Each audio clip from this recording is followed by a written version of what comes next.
ya. Jumpa lagi di acara kita ngobrol sambil kita ngopi. Ya, di episode yang ke-100 ini memang saya akan membawakan materi yang khusus ya. Kalau di episode pertama kita bicara tentang tujuan hidup, dan semoga sampai ke episode 99 semua kita itu dapat menemukan tujuan hidup kita dan kita terbangun secara fisik, kita terbangun secara psikologi, dan kita terbangun secara rohani. Nah, banyak orang bertanya, kenapa saya mengkritik para rohaniawan, saya mengkritik para agama, ya. Saya tidak benci agama dan saya tidak benci rohaniawan, tetapi memang maaf, banyak hal di dalam pengajaran para rohaniawan itu sudah menyimpang dan agama itu sudah menjadi alat ya untuk bahkan memfitnah Allah, dan itu sangat memprihatinkan sekali. Tapi kita akan membahas segala sesuatu dengan sambil ringan-ringan saja, sambil ngopi ya. Jangan suzon, jangan menganggap bahwa saya adalah orang yang jahat ya, orang yang banyak mengkritik. Tapi marilah kita mengkritisi diri kita sendiri, mengkritisi apa yang kita lakukan, mengkritisi apa yang kita buat, supaya kita mempunyai kehidupan yang lebih baik. Nah, khusus untuk di episode yang ke-100 ini, saya membawakan materi bagaimana kita mengenal Allah sebagai seorang ayah. Nah, kenapa saya harus menyampaikan ini? Ya, saudara bermacam agama, ya. Saya tahu pemirsa saya itu bermacam agama dan bermacam keyakinan bahwa ada cara-cara tertentu untuk mengenal Allah. Tetapi benarkah kita sudah mengenal Allah? Gitu kan. Benarkah kita sudah mengenal Allah yang menciptakan langit dan bumi? Ya. Semua yang saya sampaikan ini berdasarkan sejarah, berdasarkan keyakinan runtutan-runtutan apa yang sudah terjadi dan tercatat di dalam kitab suci, ya kan? Nah, apakah kitab suci itu saudara yakini atau tidak ya terserah, gitu kan. Tetapi yang saya sampaikan adalah bukti. Ya. Jadi banyak orang menganggap bahwa mengenal Allah itu dengan berpuasa, melakukan ritual-ritual, bersemedi supaya bisa berhubungan dengan Allah. Betul, manusia adalah manusia spiritual. Ingat, manusia bukan binatang. Manusia adalah manusia spiritual, manusia roh yang bisa berhubungan dengan Tuhan. Karena itu agama membahas soal kehidupan rohani. Jadi adalah melenceng ya, maaf, dan melenceng kalau agama itu menceritakan kehidupan hedonisme, kehidupan mewah, kehidupan sukses, kehidupan bagaimana jadi kaya. Wah, itu udah melenceng, maaf ya. Mbak, kepada para rohaniawan, agamawan, ya para ulama, kalau saya adalah orang yang menentang itu. Karena kalau saudara mau sukses, mau kaya, nggak perlu Tuhan. Kalau saudara mau punya mobil, ya bisa punya rumah mewah, punya istri yang banyak, ya cantik-cantik, karena tidak perlu Tuhan, gitu kan? Karena Tuhan itu berhubungannya dengan roh.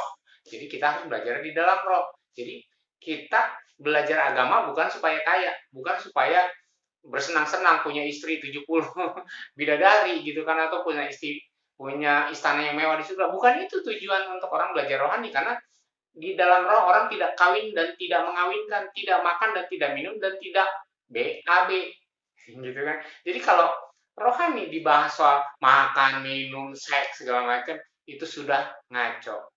Maaf ya, saya bukan rohaniawan dan saya bukan seorang psikolog. Tetapi kalau saya bicara tentang perikanan, tempatkan di perikanan. Kalau saya bicara tentang pertanian, tempatkan di pertanian. Ya, sama. Kalau saudara mau bilang rohani, bicara tentang hal yang berhubungan dengan roh, bukan yang berhubungan dengan seks, bukan makanan, minuman supaya sukses, supaya kaya, bukan.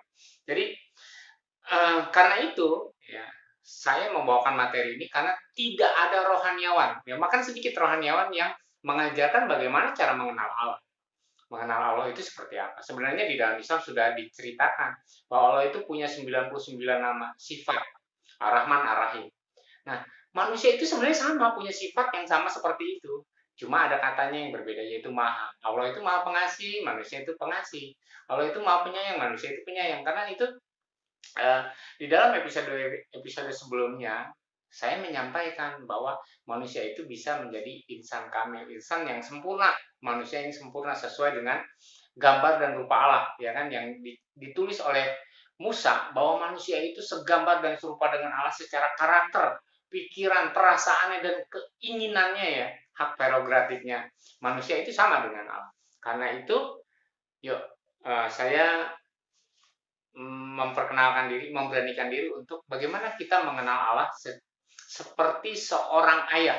Karena ini yang tidak pernah diajarkan. Ya, ini tidak pernah diajarkan. Jadi maaf ya, di dalam agama Islam teman-teman saya selalu mengatakan, wah Allah itu pengajak. Jadi ada orang pelacur terus kena AIDS, wah ini kena ajak. Ada orang mabuk-mabukan judi terus dia akhirnya ketabrak mati, wah itu kena ajak.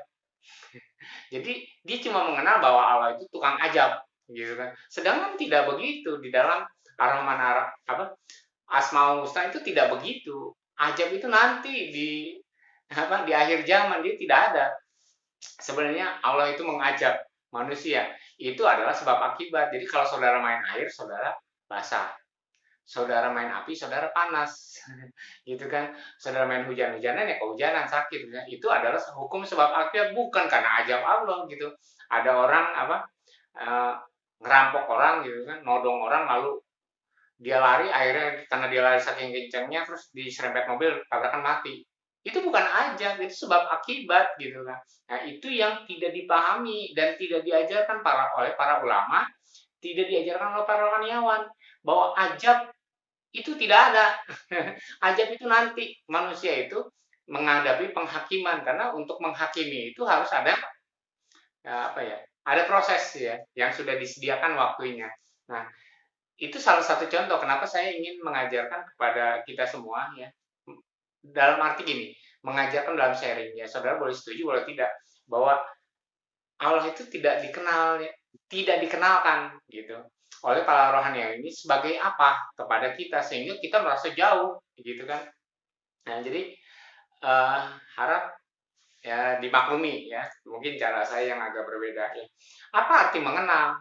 Kalau saya kenal dengan saudara ya melalui media sosial dan segala macam, saya sebenarnya tidak mengenal saudara. Saya cuma tahu, oh ini si A lulusan ini, sekolahnya di mana, umurnya berapa segala macam. Itu bukan mengenal. Kalau mengenal adalah saya seperti istri saya dan anak saya. Saya tahu istri saya kentut atau tidak. Sampai segitunya. Dan istri saya tahu kalau saya mau bohong atau tidak. Dari cara saya ngomong dia udah tahu. Padahal kok ketahuan gitu kan. Dia tahu saya mau ngejok atau enggak gitu, mau ngeprank atau enggak dia udah tahu. Nah, tapi orang lain tidak tahu. Saya mau ngeprank, saya mau ngejok gitu atau saya kentut aja ya. Orang lain nggak tahu, tapi istri saya bisa tahu. Kenapa? Dari semua ngeliat-lihatan aja kita udah tahu itu yang namanya mengenal. Ya kan? Saya tahu misalnya anak saya itu mau menginginkan sesuatu tapi dia nggak susah ngomong, saya tahu.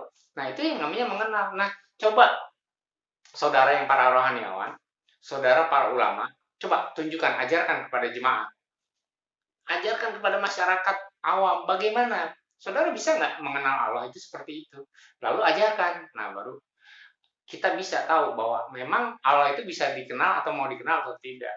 Mengenal Allah itu bukan melakukan ritual-ritual, berdoa, puasa gitu, wah melakukan bersemedi sana sini ya. Semua agama pasti punya cara, tetapi Allah itu ingin dikenal.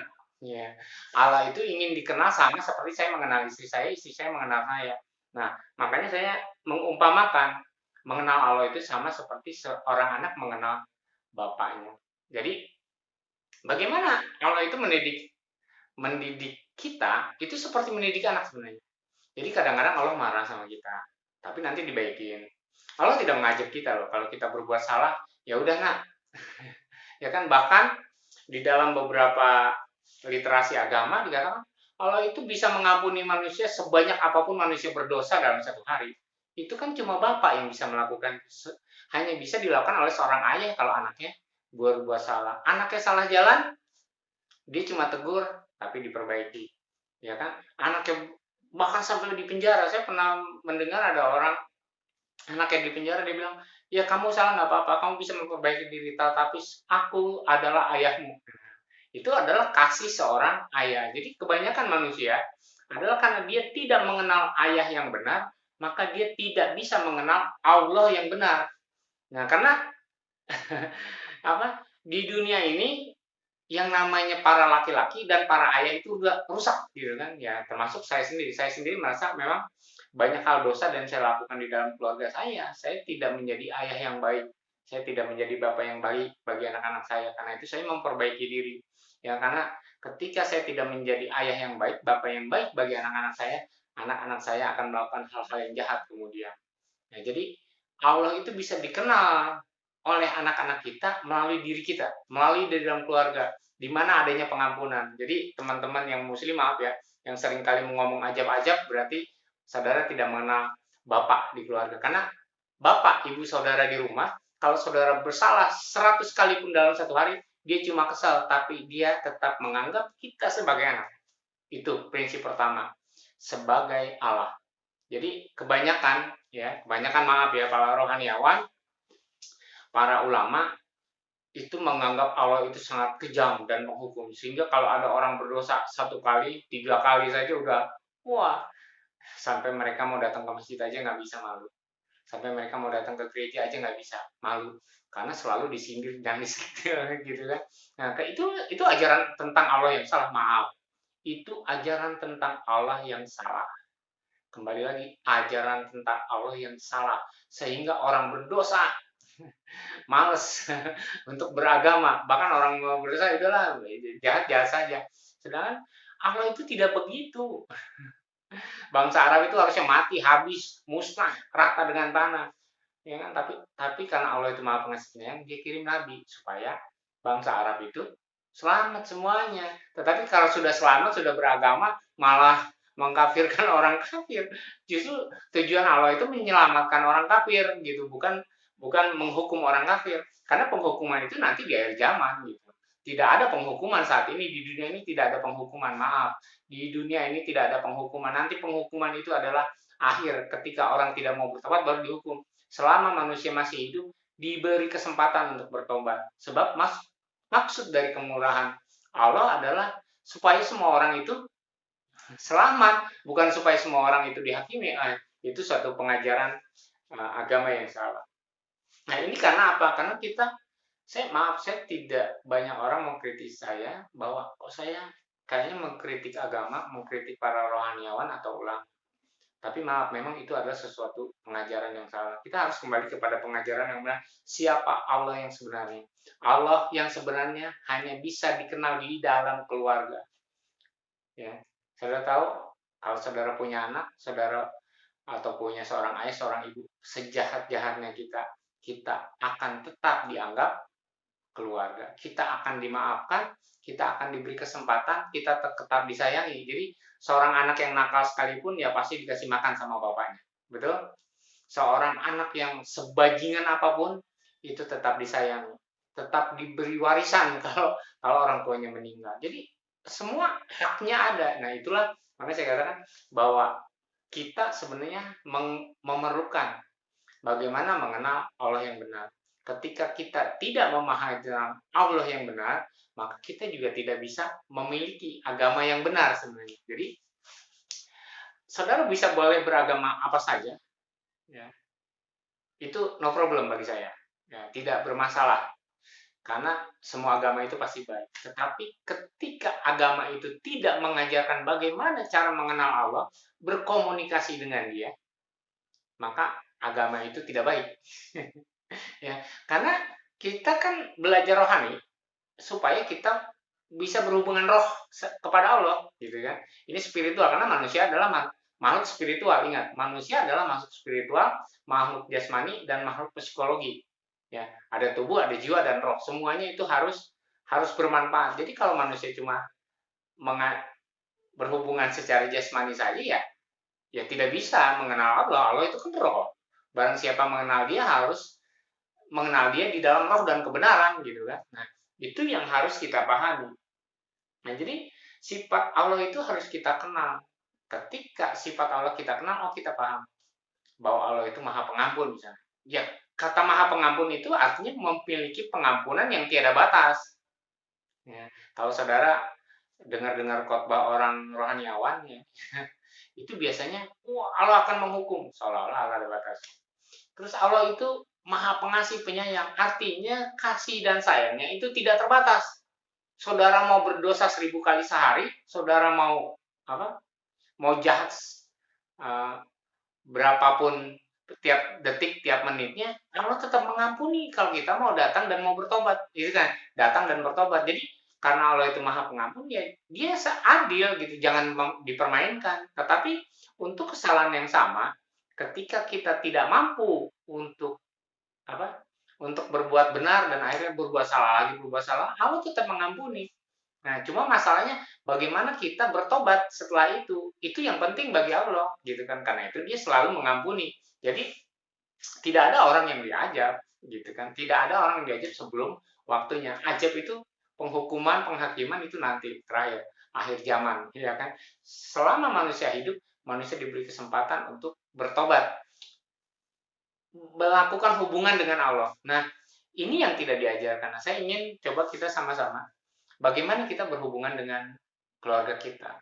Kita tahu isi hatinya istri kita gimana, isi hati anak kita gimana, peraturan apa yang ada di dalam keluarga, bagaimana itu bisa membangun keluarga kita, itu bagaimana. Nah, itulah sebenarnya yang Allah ingini dari hidup kita, yaitu kita mengenal Dia sebagai satu-satunya Allah yang hidup. Jadi Allah itu hidup, bisa berkomunikasi dengan kita. Nah, pertanyaannya, ya saudara mungkin yang nonton channel saya itu orang awam. Saudara sudah pernah diajarkan cara berkomunikasi dengan Allah? Jadi saya di episode-episode awal, saya memberikan judul video saya adalah kalau Allah itu bisa mendengar, dia pasti bisa ngomong gitu. Dia tidak bisu, gitu kan. Kalau ada buku dulu yang judulnya berdialog dengan jin. Ya kalau manusia bisa berdialog dengan jin, apalagi dengan Allah. Gitu kan jadi lucu. Jin itu kan roh, setan itu roh. Dan saya bisa melihat para dukun-dukun, para rohanian itu bisa berkomunikasi dengan roh jahat, bisa berkomunikasi dengan jin penunggu apa. Loh, kalau kalau dia bisa berhubungan dengan para jin yang adalah Allah, kenapa tidak bisa berhubungan ngomong langsung kepada Allah gitu loh. Kan jadi lucu. Di mana salahnya? Karena Allah itu roh, sama jin juga roh. Gitu kan, malaikat juga roh. Seharusnya kita bisa berhubungan dengan Allah. Nggak penting berkomunikasi dengan jin, dengan setan gitu kan, nggak penting. Yang penting kita bisa berkomunikasi dengan Allah, sehingga apa? Punya komunikasi dan akhirnya kita bisa tahu Allah itu seperti apa. Nah, dari yang saya pelajari, ya, dari beberapa rohaniawan saya gitu yang saya kagumi, saya belajar ya dari firman Tuhan lebih banyak gitu kan, ibaratnya dari ayat-ayat suci lah, bahwa memang Allah itu ingin dikenal oleh kita sebagai seorang ayah. Kenapa? Pertama begini, manusia diciptakan menurut gambar dan rupa Allah itu sendiri, yaitu diberi perasaan, diberi pikiran dan keinginan. Malaikat, setan tidak, binatang tidak. Dan yang selanjutnya, manusia dihembuskan roh Allah. Ya, karena itu manusia satu-satunya yang disebut anak di dalam ciptaan. Ya, ya kalau saudara baca tentang Musa ya, apa yang ditulis Musa itu kitab Taurat, itu bagaimana Allah itu menyayangi manusia itu lebih dari ciptaan yang lain. Dan saya juga yakin berapa banyak ulama muslim juga mengatakan bahwa manusia adalah makhluk sempurna karena manusia itu sama seperti Allah, ya kan. Manusia punya keinginan, punya kebebasan sama seperti iblis, malaikat, binatang tidak. Dan yang bisa berkomunikasi dengan Allah dengan baik juga sebenarnya adalah manusia, karena manusia memiliki roh yang berasal daripada Allah. Dan demikianlah sebenarnya kita mengenal. Memang saya tidak akan menjelaskan secara teorinya bagaimana kita berhubungan dengan Allah ya, kan itu cara praktik ini, itu mungkin sebuah kuliah yang panjang. Tetapi apa yang saya sampaikan dalam episode ini adalah suatu intro, suatu jalan masuk, suatu pemikiran, dasar-dasar pemikiran yang akhirnya kita semua bisa mencari jalan bagaimana kita berhubungan dengan Allah, bagaimana kita bisa mengenal Allah. Jadi Allah bisa dikenal dari keluarga kita. Di dalam keluarga bagaimana kasih sayang keluarga, itulah kasih sayang Allah. Karena Allah itu hadir di dalam keluarga. Allah itu tidak hadir di dalam gedung-gedung gereja, di masjid-masjid. Ya mungkin orang cuma bisa melakukan ritual-ritual di situ, tetapi Allah bisa hadir di keluarga. Kita tahu kasih sayang Allah seperti apa? Lihat dari keluarga, ya kan? Sebab kalau keluarganya nggak benar, ya tidak ada kehidupan rohani yang benar di dalam.